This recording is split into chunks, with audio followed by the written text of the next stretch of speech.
We want to thank everyone for joining us today. So we ask that you stay muted and you keep your cameras off. This is being recorded. We will be sending out a recording of this to everyone after the webinar. If you do have any questions, please hit that chat button down at the bottom and type them in there. We'll be monitoring that throughout the webinar, so we will be addressing your questions as they come up.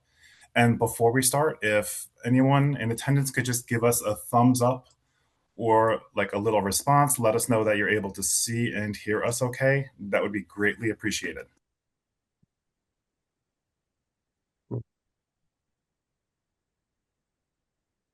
Anybody, do you guys hear me? Can I you see think any reaction yes. on the live stream? I think on the live stream, people can hear, I believe. Okay, great. So we'll dive Mhm. in. So today is February 17th, and we will be covering the landscape of B2B commerce because it's fundamentally changing. We're here to show you how to win RFQs, not just by ranking on a page, but by becoming the preferred recommendation of AI discovery engines.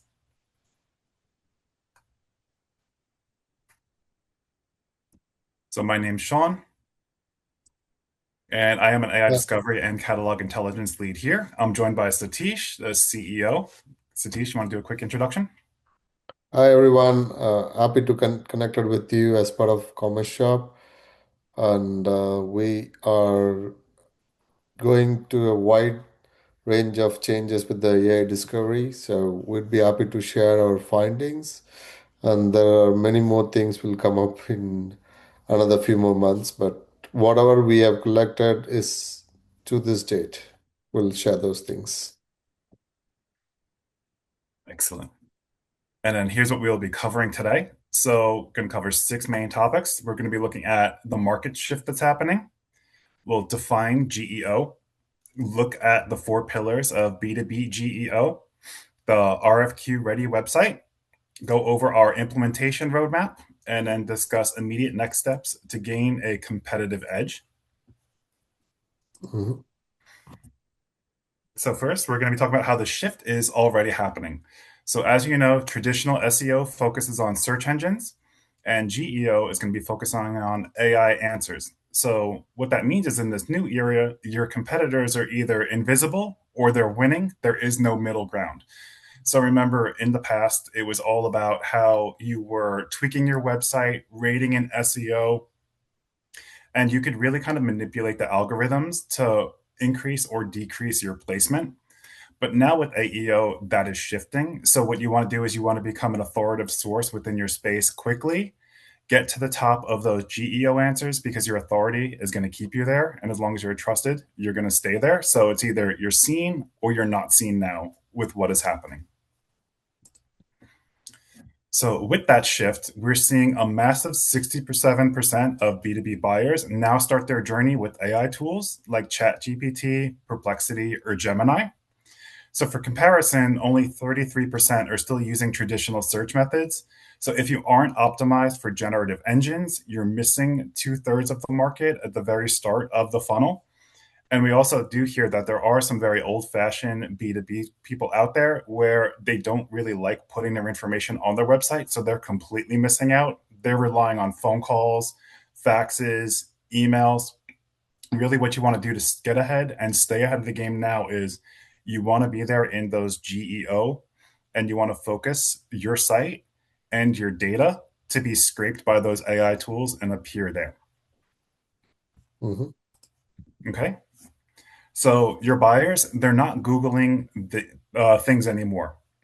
So they're not typing short keywords. They're starting to use the complex, specific questions, and they're asking in natural language. So some of the things they might be asking within their AI searches are what suppliers are best for custom alloy enclosures? Who manufactures medical grade injection mold parts in Georgia? And then who are the top industrial valve suppliers with ISO 9001? So their questions are specific. The AI tools are scraping the web, scraping your site, showing them the valuable information, and doing a lot of the legwork for them. So the search and the results have changed a lot, and you want to make sure your sites are fine tuned to be picked up within those results. and have your information put out there as an authority within the field. Mhm. Okay, so I can go with the next one. So your buyers, they're asking the answer engines. So they're using answer engines. So like we said before, they're ChatGPT, Gemini, a couple of examples listed on the left. And then these engines, they're doing the heavy lifting now. So they're shortlisting vendors, they're summarizing capabilities, and they're pre-qualifying companies before a human salesperson is ever contacted. So now AI is doing a lot of the heavy lift. It's taking that burden off of your customers, and the technology is handling it. So you could see that in the old cycle, RFQ, in the past, that the buyers would research it manually. They would download maybe 10 to 15 vendor PDFs or PDFs from different sorts and sources and do the manual comparisons themselves. So they could be spending days, hours, or weeks comparing just to make sure everything is what they need and it's going to fit for their manufacturing needs. And then they create shortlists and go from there.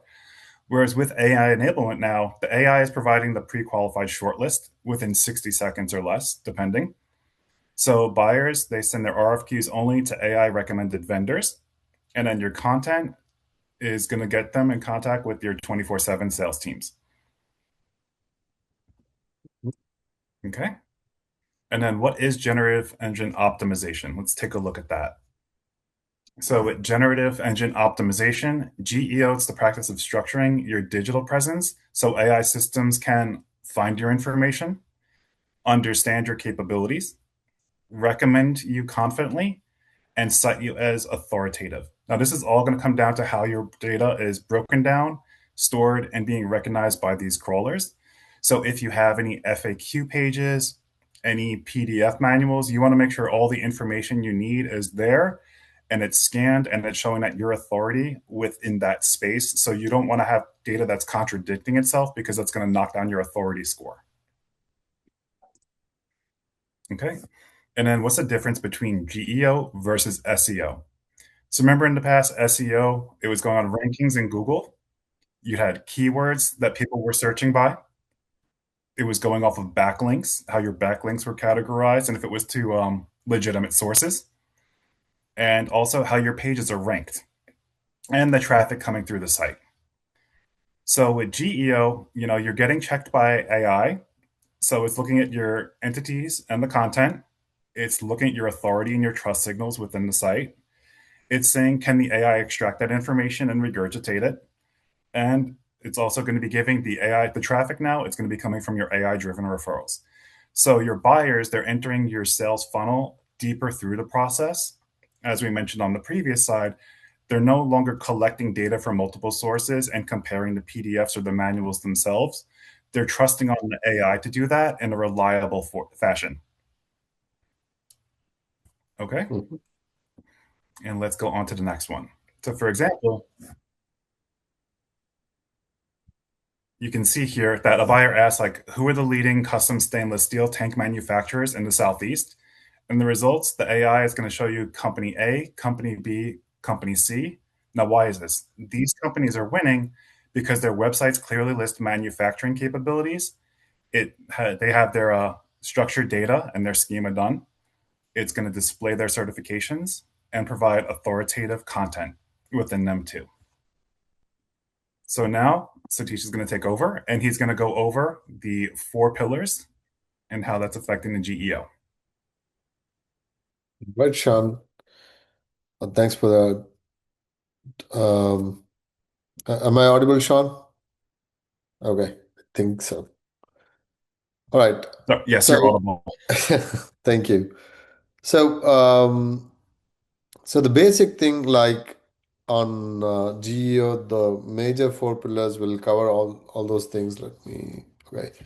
So for B2B GEO layers, what we could see is the authority layer, the structured content, the capability clarity, and the AI readable architecture. These are the four elements that defines how you are getting listed in the GEO.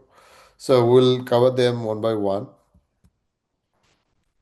So let me share my screen. Right. Sorry. All right. I'm sorry. I have to pin this. Okay. All right. So on the first factor is the authority layer, that how AI defines the authority. So any industry citations, any credibility documentations, any industry certifications or case studies that are verifiable with the measurable outcomes, technical white papers, and any third party validations and partnership that your company gets. These are something that AI looks into it as an authority of your company and creates an authority layers for your organization.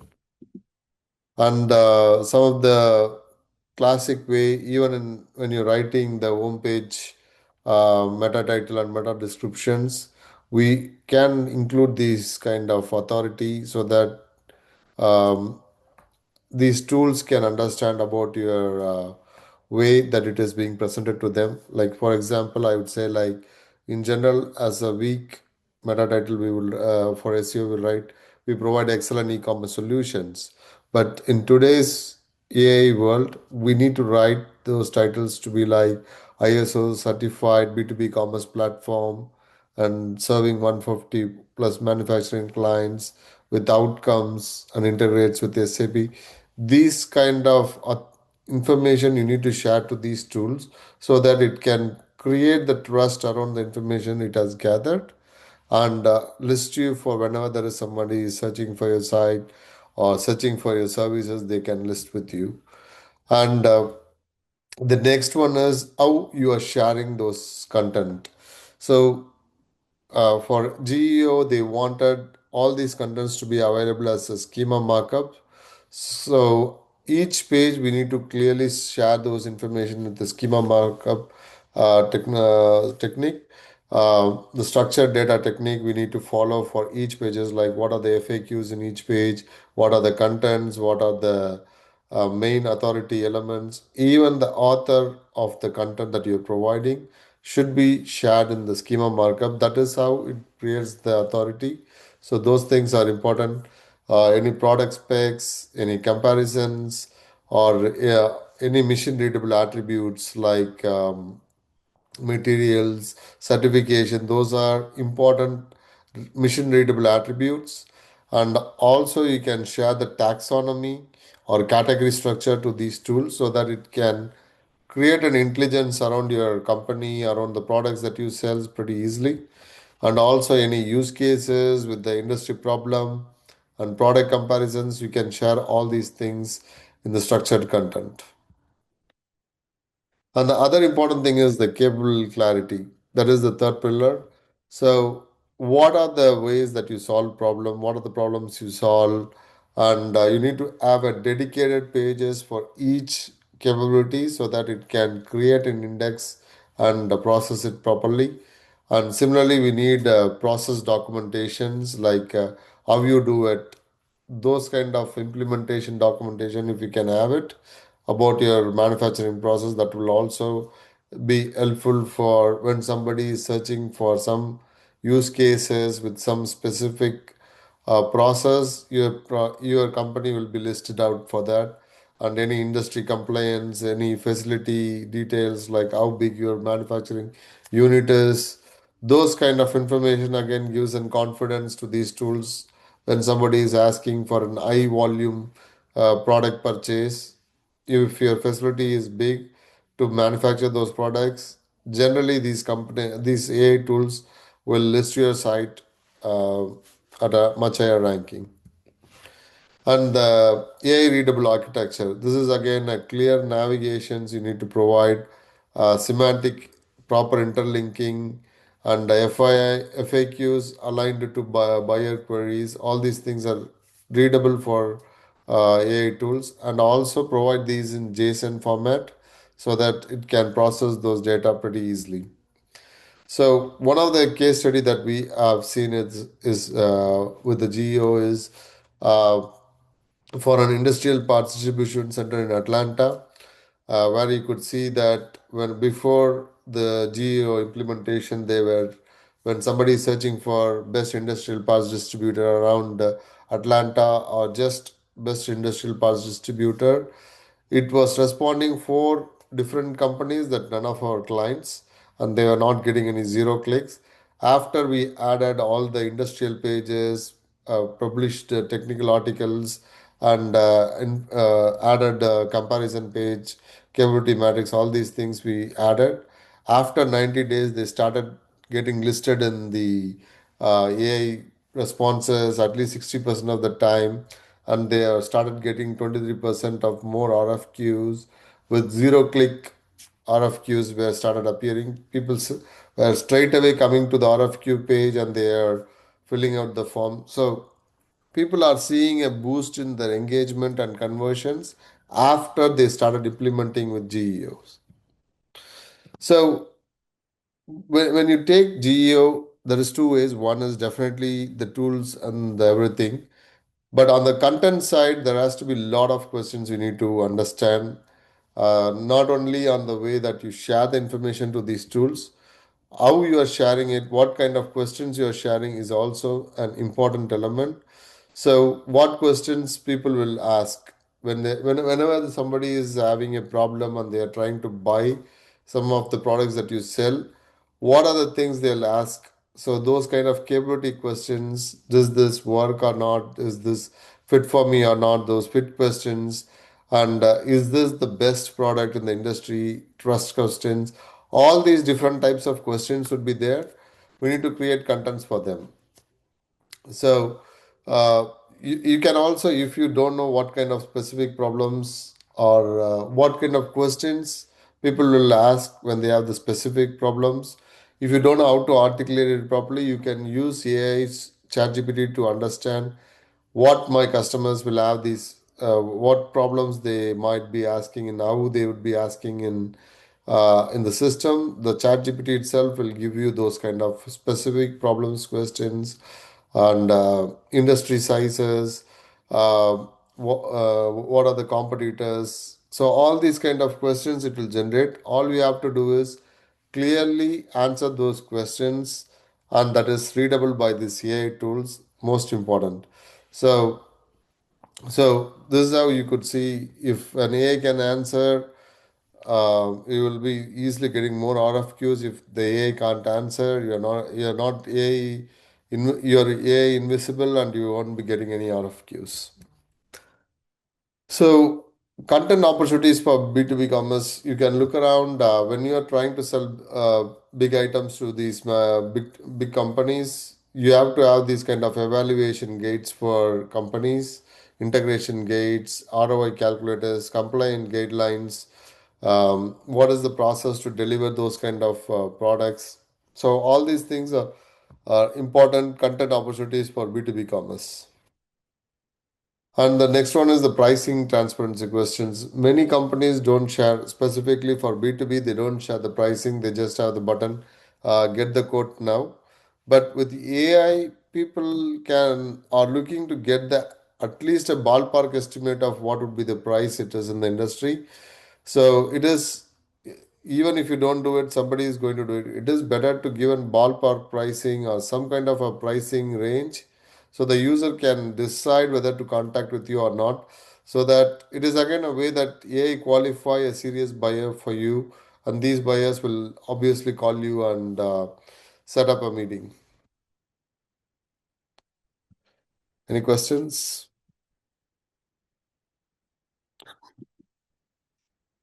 All right. All right, I don't see any questions. So the next topic is around the implementation roadmap. So the first thing we generally do is we do the content audit. That is the phase one. We identify first 20 buyer questions that will improve your sales process. Get those questions, map those questions against the existing content, see if there is any contradiction or is there enough message given to those pages. Those things you can collect. Then you can do find what are the AI gaps available and prioritize RFQ frequency. So basically, identify the questions people will ask and identify what are the AI gaps you guys have, and you can publish those content on the website. So content creation. again, it should be the once you identify what questions people will ask, write contents with the rewritten capability pages, rewritten industry specific pages, uh, develop a technical documentation, build an FAQ sections across each of the web pages on the site, and then structure the content for AI. So again, once you create all these contents, you need to share those to AI in a schema markup structured content way. So that again an important element. And the phase three is the authority building. So the publish whatever details or case studies you are publishing, publish it with the metrics and the real client name if possible. And the second one is uh, the develop technical white papers. Try to create the technical white papers and get citations from universities and also from industry leaders. Establish thought leadership content on your website. Create original reports, original industry reports, and share to the team. And the last one is enrich or encourage your clients to write a review about your products in third party site. Again, that will boost your authority. So the fourth phase of this implementation is the optimization and monitoring process. All you can do is test your brands on the AI engines monthly, see do you rank, which contents are getting cited, how your competitors are getting citations, and how they are responding to the questions being asked in the chat GPT. So you can do that. Um, you can always update the new content based on the new buyer. So those kind of benefits and personalizations are available now. And the next one is refine. Once you do all these things, if you are not still getting out of queue, you can go ahead and each of the elements and fix it and improve them.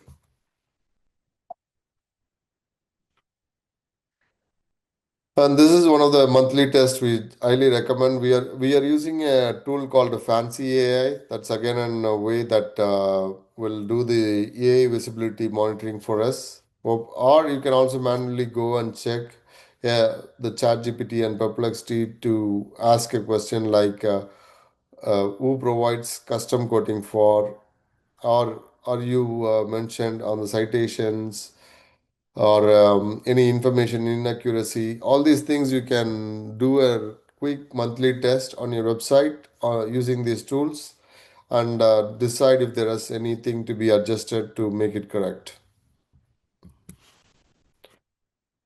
So the most important thing why it is an important element for companies to do it in next 12 to 18 months is there is a clear prediction that in next 2 years 70% of the organic traffic will be died, and only people will get lot of zero clicks and also from the AI tools. The first one is 85% of the B2B companies haven't optimized for AI. Similarly, the employee movers, the early movers advantage again plays a big role in the AI systems, and training data and uh, maybe training data cutoffs create temporary advantages. So it seems like already the AI systems are loaded with a lot of information. There might be a cutoff on the AI systems should be trained. So if it happens, people who have already got an established in these AIs companies will still maintain the monopoly, and you will not be able to do a catch-up game with them. So if you look around the next steps, what we would do is basically find out the 20 questions that your customer will look out for on the specific product on your website. Create those product pages and add a FAQ page, and then create some integration compatibility pages, add specific homepage standards, add uh, Or you can also go ahead and update the old blogs with the new title, new name, and with the image of the author, or write one detailed use cases with metrics. So in any way, these kind of new content, authoritative content, Google likes, which I mean Gemini and ChatGPT likes, and they will start indexing your site for and listing out for better AI experience. So you can also measure your content velocity. This is one of a classic way we feel that you should have a publishing cadence. One is 2 to 3 blog posts every month with one case study per quarter and one technical guide per quarter and weekly FAQ sections answer to these sales questions. So the other important thing is you can track your success, like how many people are mentioned about your brand, the average sales cycle, how many people are finding you. This you can ask from the RFQ. People who have submitted leads to you, you can ask them, how did you find us? So they'll give some pointers which you can use to evaluate about your progress. And policy plus lead quality score, all these things can be canonical. And organic traffic from these unbranded searches is going to go up, the zero clicks, I mean. So it's going to be very exciting in coming days. So generally giving AI full control is again always is not a recommendations from anyone, even with Commerce Shop. Try to analyze what's going on, build relationship with the partners, build relationship with the team members, do capability based matching work, understand what the client needs, and shortlist the creation, and you can close deals and deliver results. So always try to have the human in the loop. Whatever technologies come up and go, human in the loop is most important thing.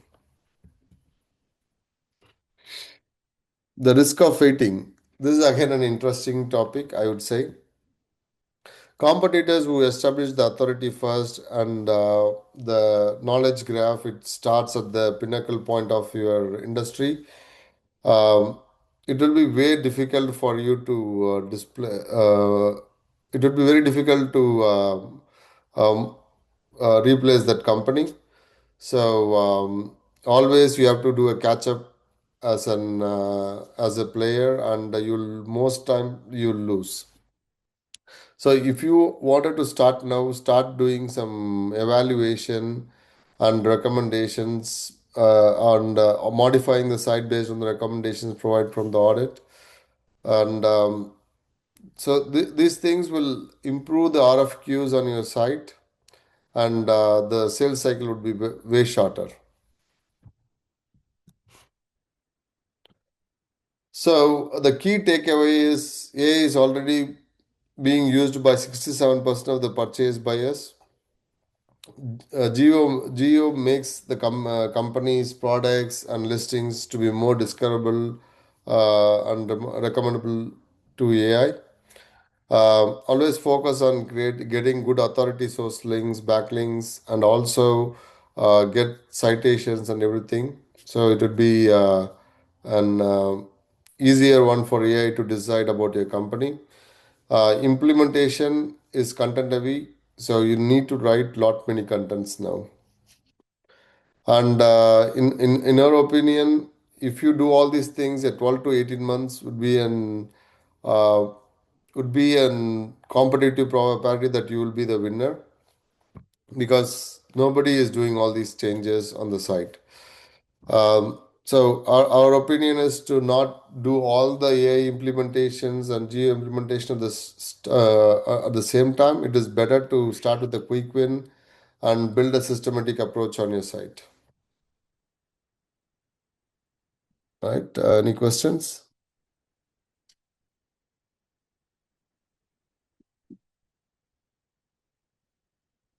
I don't see any questions. Um, so in case if you guys have any questions, you can send an email to hello@thecommerceshop.com. And for people who have attended this event, we are giving an free audit for you guys, which we will also send it after this meeting. Um, Let me share it in the post. So people who are attending the event, you can take part on the GEO audit.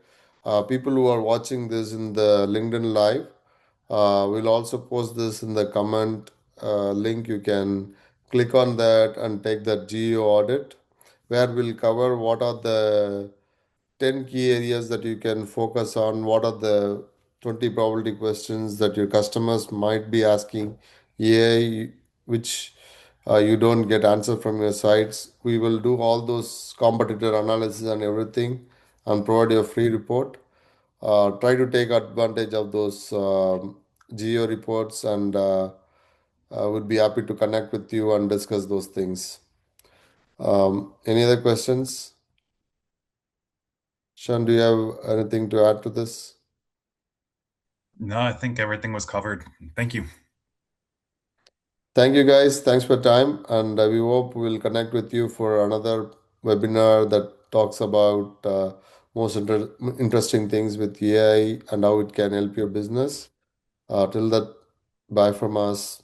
See you guys.